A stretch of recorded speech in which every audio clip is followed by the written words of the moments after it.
형사사건에 연루되면 문장 하나하나의 의미가 완전히 달라집니다.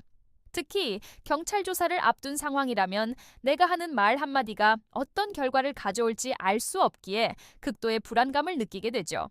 나는 결백하니까 사실대로만 말하면 되겠지 라고 생각하는 분들이 많지만 수사 과정은 생각보다 훨씬 복잡합니다.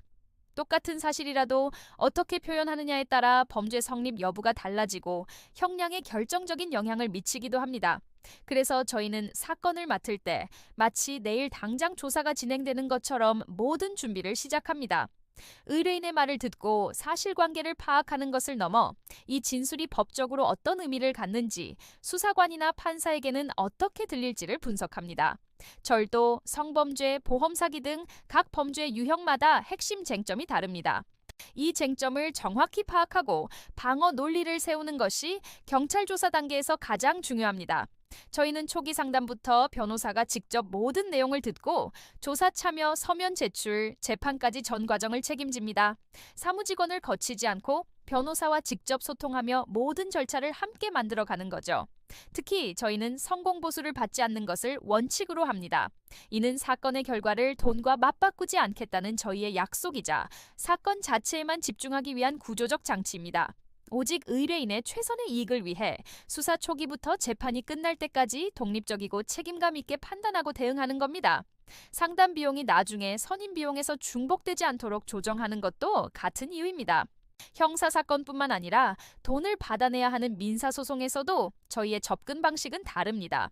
단순히 소송에서 이기는 것만이 목표가 아닙니다. 재산을 실제로 회수할 수 있는지를 처음부터 따져보고 재산조사와 강제집행까지 전체 과정을 설계합니다.